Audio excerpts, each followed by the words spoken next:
YouTube. Okay, so I just finished recording the last video, my first video on this channel. Just, kind of intro to the channel, kind of breaking down my opinions, my thoughts, what, clubs I support, my, affiliations in the sport, and, kind of what's going to just be, broadly covered on the channel. But this video specific is about this match right here. Barcelona versus Real Madrid at 4 p.m. EST. Feel me? The match is in 11 hours my time. Yeah, I can't see because my sub count is in the way. But it's going to be in about 11 hours my time. Damn, that actually put it in my head that I probably need to go to sleep soon. As y'all can see, I'm yawning. Tired as shit, but I need to get these videos out because this match starts in 11 hours. And I need to get this video out. I was supposed to get it out way before, but I didn't because I had things to do. So yeah, today we'll be covering the Copa del Rey final. So originally I just wanted to do a preview and breakdown, but today there was a lot of things being uncovered throughout the day, which is another reason why I never recorded the video, because I was like, damn, let me just see how this plays out and see what happens. So pretty much, if you guys don't know, Barcelona versus Real Madrid, Copa del Rey final tomorrow. We beat Real Madrid our last 3 matches in the league, in the preseason, and also in the Super Copa at the start of the season, I believe it was around.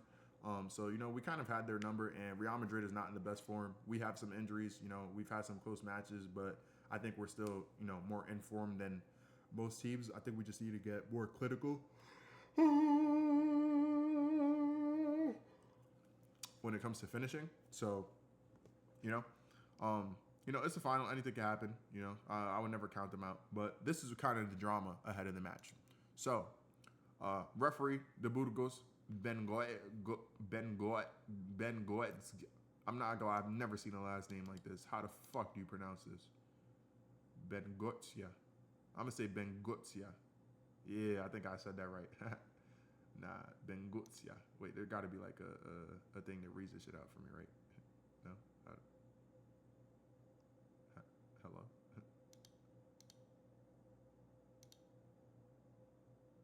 How the fuck? Yo, what's that shit where you can make the thing read to you?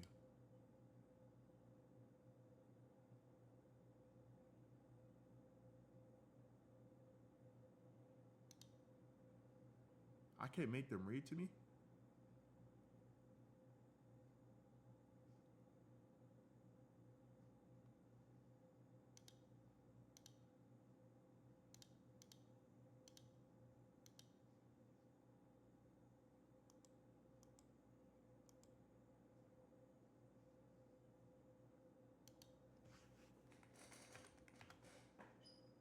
Let's see.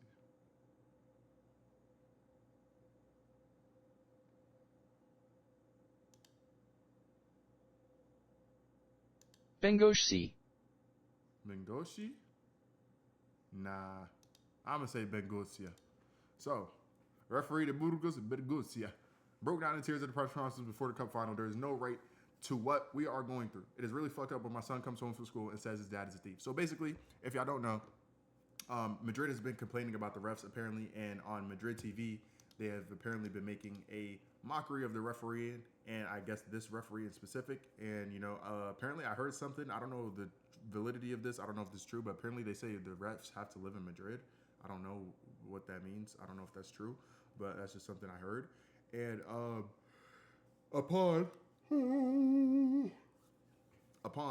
living in Madrid, his son has to go to school in Madrid, and Madrid fans go to school, and his son gets bullied, saying his dad is stealing the games from him. And Madrid TV, Madrid claims to not have any affiliation to Madrid TV, but apparently Madrid TV is owned by Real Madrid, so it's kind of like, I don't know.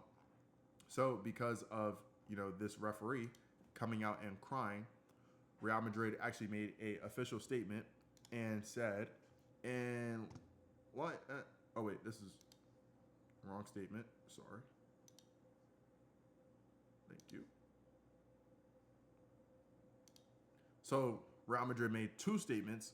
One saying Real Madrid considers the public statements made yesterday by the referees designated for the Copa del Rey final scheduled to be played today, April 26, 2025, to be unacceptable. This process, which has surprisingly focused attention on videos from a media outlet protected by freedom of expression such as Real Madrid TV, deliberately carried out 24 hours earlier against one of the finals participants, demonstrate once again the clear and manifest animosity and hostility of those referees towards Real Madrid. I'm not going to read the entire thing, but basically they were saying that because of the personal situation that this referee is going through, because of what was said on Madrid TV, this referee pretty much, they're trying to say that he's not going to be well, equipped enough to referee a game when he has these personal feelings harbored because of, Real Madrid. They think it's unfair for him to referee the game, which, honestly isn't a terrible take. I'm not mad at that take because, if he's personally affected and he's literally crying, as you guys can see in this picture right here in the press conference. I didn't even know referees did press conferences until this happened. It's kind of hard to think that this guy can give a, fair and even refereeing match because, what if there's a decision that goes, against Real Madrid and, maybe he's thinking like, damn, is this a foul? Is this not? Or is this offside? Or is this not? Offside is kind of VAR, but let's say there's like a penalty or situation or something, he might think, damn, if I don't give this decision, I might get, abused. My son might get bullied. I might have to deal with all these things in my personal life. So he might, be either scared to give decisions against Madrid or, feel like he has to give decisions towards Madrid. That's how I would see it. So, because of that, maybe it isn't the best idea. But Real Madrid has kind of been complaining, and they're kind of saying they want the whole VAR, replaced and this guy replaced. So apparently they made a whole big thing about pretty much just not wanting to play the final with those refs. And people kind of started I don't know if this is true, but I just saw from, different Twitter accounts and different news outlets saying that Real Madrid was pretty much threatening not to play the final. I don't know what that was about, but it kind of just became like this whole thing. People were talking about it all day, just shitting on Madrid. Apparently Madrid didn't show up to for their press conference pre-match. Like Hansi Flick had a press conference today. The referees had their press conference, and Real Madrid didn't show up to do a press conference. There was no Ancelotti press conference. There was no training. Barcelona actually did have their training match today, or training outside, in the stadium. And I guess Madrid decided to trade in Madrid. So yeah, there's just a bunch of weird things going on. Hansi Flick and Ancelotti were supposed to take a picture, I think, with the trophy and like with their respective jerseys. That didn't happen. And so people were saying that Madrid is like threatening not to show up. So Madrid puts out an official statement, and they say that their team has never considered withdrawing. Unfortunate, inappropriate statements made by the referees.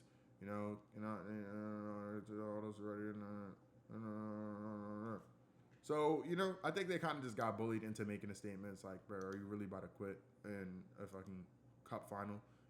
It's a final. At the end of the day, you got to play ball. At the end of the day, you got to play ball. You can't just, kind of just claim refs for this, refs that. There's been a lot of complaining this year. I saw they were complaining about the schedules. Barcelona complained about the schedules too. Honestly, I thought the schedules were a little bit crazy.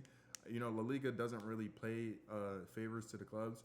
But, the La Liga president is a lifelong Madrid fan. But even he himself came out and said, this isn't, okay. That, it just sounds like they're trying to control, they don't want to make the football better. They just want, kind of power, That's pretty much what the actual president of La Liga, who is a Madrid fan, even said.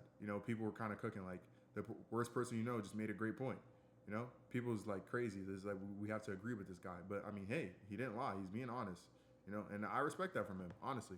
So yeah, that was kind of the whole drama for today. It even had Celta Vigo, the team that I think they actually ended up losing to Madrid, I believe, if I'm not mistaken. They lost to Madrid, in what would have been maybe the quarterfinals to the Copa del Rey. So I guess they're like thinking that maybe they could play, but the team that would play instead of them if Madrid was to forfeit would be Sociedad. So yeah, buddy, slow down. And then Lamine Yamal, my boy goes on the internet and he just always, I feel like every time somebody criticizes him, he just pops off. And I saw that I think it was somebody from the Inter side. I don't know who they were. I forgot. Maybe a pundit or something. So we're just like talking about him negatively. And every time somebody talks about him negatively, what happens. You saw what happened to Rabiot in the Euro. Rabiot said that, he's too young and all this other shit. Then he got dunked on with one of the greatest goals we saw that year. You saw what happened to the Netherlands when I believe it was Van Gaal. Van Gaal, it might have been, that criticized him, saying he like doesn't like his attitude, his shorts are too low, and then Yamin scores an insane goal off the touch, and then sags his shorts just like he did before. And speaking of Lamine, that boy going blonde hair on him. He thinks he's Ney. I don't know, bro. I've noticed a big increase in Lamine's confidence from when he first came onto the scene. He was always good, but now he's just feeling himself. I seen him on TV talking crazy. But now my boy goes bleach blonde hair for the final. So we're in for a surprise, man. I'm excited for the final. I'm glad Madrid decided that they're actually going to play and not chicken out. Obviously this refereeing thing has kind of been a complaint all year, but it's like, what can you do, man? You made it to the final. That feels like, it's not in the players' control or even Ancelotti, I don't think. I think this is more like, the higher-ups in the club. You have lost us 3 times in a row, so I understand, the sentiment. And, there's a lot of, doubt of them winning the final going into this game. And that's where I want to, segue into the next thing where I talk about, pre-match predictions. This is the predicted lineup, but apparently I heard Kylian Mbappe is injured, so I don't even think he's playing. They're saying they're waiting to the morning to run tests and see if he can play. So our predicted lineup is definitely probably going to be like this. Gerard Martin on the left. A lot of people have been massacring my boy. I can see why they don't like him because, you just watch ball day all season and then you get this guy who kind of can't complete a pass and doesn't really go forward well at all. Doesn't really create anything at all. But, his defense isn't that good. But, it's not the worst. I think he's kind of tall. He has a good frame. I think he's better defensively than Hector Fort, realistically. He should be. I know the Dortmund game didn't really show that, but give my boy a break, man. Let's let him cook. It's gonna be hard for Rafinha to get into the game though, how he normally does, because when it comes to ball day on the left, he moves the ball so well. He just gives Rafinha so much space to cook because he can kind of cover the whole left side. Rafinha doesn't have to track back as much, but Gerard Martin is no Alejandro Balde. I just have to say it. I don't want to be the one to say it, but I gotta say it. Obviously, Pedri, the greatest player in the world, arguably, when he's on the pitch, it's just completely different. Barcelona, the way he could just control the ball. Him and Frankie de Jong has to be the best backfield in the world. Me personally, I think they have Frankie de Jong, healthy Danny Coldmo, and Pedri is the greatest midfield in the world. I'm taking them over PSG. I know a lot of people talk about PSG, Vitinha, and Joao Neves. You feel what I'm saying? Fabian Ruiz, another Spanish player, Euro winner. I used his FC card last year. But, this partnership is just so different at Barcelona. And it's just been so many years in the making, not Olmo, but Pedri and de Jong. Cold, man, cold. Ferran Torres at the, number 9 position. Now, Ferran Torres is not Lewandowski. And Lewandowski, even though he's old in some games, he doesn't really seem like he's doing much. He does a lot that a lot of people don't see off the ball. But Ferran Torres has, played decently this season, A lot of people criticize Ferran. I always like Ferran. I never hate him. And, he's only on 11 starts, 10 goals, 3 assists. Shit. Don't seem bad to me. Yeah. This is just La Liga. What about the Champions? How the fuck do I... Can I go to the Champions? God damn it. Oh, yeah, 2 goals in the Champions League. I thought he had more. Shit. Guess I was wrong. Who was there for this game where Ferran got the ball and you thought, bro, there's no way he slots this by. This nigga's actually going to lose it. And he still scored. So shout out to the boy Ferran, man. He's been playing decent when he actually gets playing time. So, I can't hate on him. But, he's no Lewandowski, but I think he can still do something. Yamal lately, he's been, creating chances. It's just his finishing. That chance that he missed with that beautiful pass from Pedri. Such a beautiful find. He kind of tried to, ball roll and then, just quick shot. I don't know what he was doing, but, you got to finish that. Rafinha's not missing that. But, again, I know I hate to, hit that method. It was kind of like when niggas used to be like, bro, Jason Tatum's only 19 and Jason Tatum's 25. But, bro, Yamal is only 17 years old, and the expectations for him are so high because he's so cold. But it's you have to remember, bro is only 17 years old, man, and he has so much more to go. Once he gets his finishing down, it might be over for the rest of the universe. I'm going to keep it a meme, bro. Bro is him. Koundé is back. You know, Koundé finally got a full game of rest and during the week. We had Eric Garcia. You know, Eric Garcia is a great player. Honestly, I like him. You know, he could play the DM role. He could play center back. He could play right back. You know, great flexible player. But Koundé is our guy, man. That's our guy. And he's going to lock up Vinny Jr. again. He's going to lock up Mbappe if he can get that ankle healed again. You know what I mean? Apparently, I saw that they're thinking about playing Danny Ceballos. So I don't know how they feel about Danny Ceballos in the midfield, but hey, man, there's no Barcelona midfield. Inigo Kubachi, you know, that's our best backfield partnership. Unless we're playing against teams with like a big, strong striker, then we need a Rojo. Like you saw against Mallorca. I don't know if any of you guys watched, but if you watched the game against Mallorca, we needed a Rojo over there to, you know, stop that Laren guy with the hold up play. You know, he was really just applying that pressure on him, and you know, it stopped them from getting anything going. Even though they were kind of playing park the buses, you know, they wasn't really trying to attack crazy. Their counters wasn't really countering. And then we have Szczesny to go and goal. You know, he's only lost one game so far.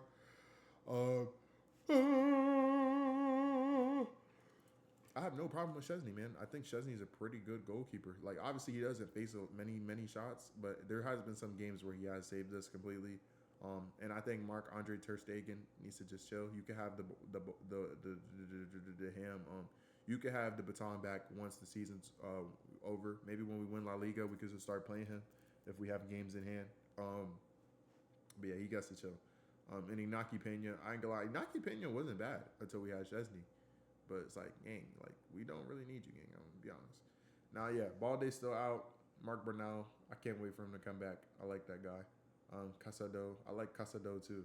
Casado actually plays very good with Pedri, believe it or not. But he's out, and yeah, we have Lewa out as well.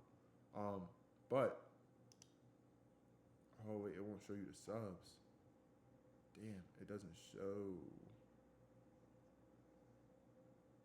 Well, anyway, you know, obviously on the bench we have Ansu Fati, who, you know, played for the first time the other day. Didn't play terrible. We have Pablo Galliero. You feel what I'm saying? Shout out to Gavi. Gavi, not a terrible player. You know, Gavi's one of those workhorse players. I look at him as like you know, that shithousery guy, the guy who's gonna get on the floor and fucking head the ball. You know, if you ever seen that clip of him, like, you know, he's really just for the badge player. You know, we love those guys.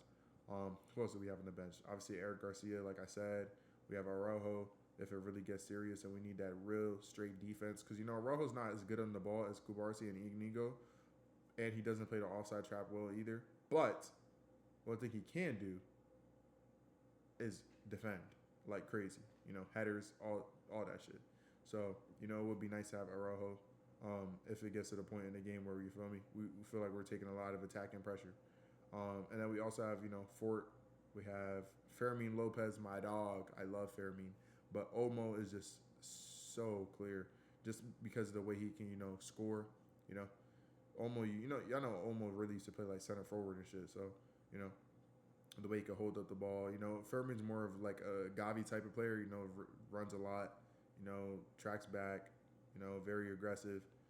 And then, yeah, and then I guess we have like Pau Victor or shit, but I don't know how much he's gonna play. But apparently Hansi Flick likes him because of his attitude, so that's nice to know. Now, let's talk Madrid. Real Madrid. They're facing a lot of injuries as well.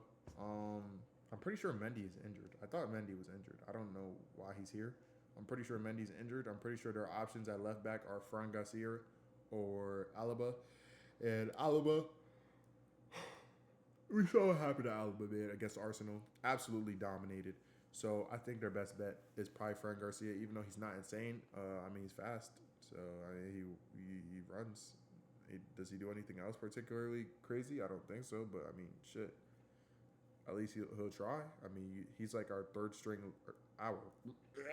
He's like their third string left back. So, you know, maybe he'll really feel like, you know, it's his time to shine. You know, I'm making a name for myself. Gambit, Channing Tatum. It's definitely going to be Rudy and Asensio. I swear Rudy's nursing an injury. I'm pretty sure a lot of these players are like bruised and battered. I saw VARdrid apparently has been playing with an injury and he's just fighting through the pain. Lucas Vasquez, shit can. I'm sorry. Madrid legend, by the way. You know, won so many UCLs with them. You know, you got to give him his props. But holy, the way he got exposed by Rafinha and Balde, and those long balls that Rafinha was getting during the last two El Clasicos, just shows that he's just not ready for the challenge. I genuinely think their best bet, if I'm Madrid, we play VARdrid right back, Asensio, Rudiger, Fran Garcia. We play Mbappe isn't confirmed to play, but Mbappe at the 9 with Vinny on the left just hasn't worked. I don't think ever. Maybe they got some penalties off, or you feel me, one score games, but I don't think it's ever worked. And they have fluid attacking. You know what I mean? So I'm thinking, yeah, if they go VARdrid right back, Asensio, Rudy, Fran Garcia, Courtois. They go Rodrigo, Vinny up top, which puts us at, what is that, 6-7. Then they go 4 midfielder, Diamond, Jude Bellingham, Chouameni. Then you go maybe Arda Güler. Arda, my favorite player, bro. I love Arda on Real Madrid. I actually rooted for Arda when he scored the other day. I've been hate watching Real Madrid lately. I'm not trying to see them win any games, so I think if I watch, they'll lose. But when Arda scored, I actually celebrated because I like Arda that much. And then on the left, Danny Ceballos, I guess. It's going to be hard for Modric to keep up with all these guys. I'm not going to lie. Modric is just not getting the ball off Pedri at his prehistoric age. I'm sorry, Modric. I love you, though, gang. You a legend. Ballon d'Or winner, by the way. But you feel me? It's just not happening. So, yeah, I think that's honestly their best lineup. Probably running the diamond formation and then Vinny and Rodrigo up top. And, I don't know. Unless they want to play this formation and put Endrick instead of Mbappe, maybe try that. Ancelotti really doesn't really try shit. He just kind of he just goes off vibes and just thinks that, I'm going to get bailed out. And that's his problem. These niggas don't be bailing him out. So, yeah, man. But that's, I hope what the lineups will be. Honestly, if I'm trying to help Real Madrid, I think that would be their best lineup. But predictions for the match. Again, sorry for the low energy. I am very tired. It's 5 a.m. As you can see, I've been on a whole bunch of times during this recording. But, I'm just trying to get these out for y'all. Predictions. I think, personally, we got this in the bag, obviously. But I'm not, you can never count out Real Madrid, even though we've already beat them so many times and they got spanked by Arsenal. And they're obviously very terrible this year. But it's you never know, because Barcelona has had our moments where we're kind of off. We've had our off games. I'm not going to act like every game was, super convincing. Like that stretch of the season where we're winning every game 4-0, 5-0, 5-1, 5-2, where we're just scoring so many goals. That was a different type of Barcelona. Right now, we've been kind of scraping by lately. I'm not going to lie. I feel like we don't have the same, dominating factor. Just because, it's getting later into the season. The tiredness is starting to pile on. The injuries are starting to pile up, It gets harder, you know what I'm saying? But I still think we got this in the bag. I want to say 2-0 Barcelona. That's my guess. 2-0 or 3-1 Barcelona. That's my guess for this match. Honestly. I don't think it's going to be embarrassing how we did them 5-2 or 4-0 those other games. I think it's just going to be maybe a 2-0, maybe a 3-1. I don't want to count out Madrid. Maybe they'll get a crazy ass header, or maybe a screamer from VARdrid, or maybe Vinny will actually do something for once in his life, or Bellingham will be in the right position, or Rodrigo could show that he's not dog shit. Because Rodrigo is my favorite player on Real Madrid. It's literally Rodrigo or Arda. Obviously Mbappe is the scariest player in the world to me, so I really hope he doesn't play, even though I don't wish injuries on no man. But I'm scared of that guy. No matter what, you can never count Mbappe out, bro. I remember against Arsenal, that one chance where Jude gave him the ball, and luckily he didn't score. And then there was this other chance where he flicked the ball over Odegaard's head and it looked like he was just about to create something out of nothing. He does so much. Just like that one penalty that Vinny missed against Atletico in the Champions League. That was from Mbappe literally just cooking out of nowhere and just burning two defenders and getting a penalty. He should take all penalties for them, honestly. But, yeah, that's my predictions. That's my match preview. We will see y'all tomorrow. I'm dropping the Twitch link in the description because tomorrow is the watch. Or today, technically. It's today. Today is the watch party. So we will be there.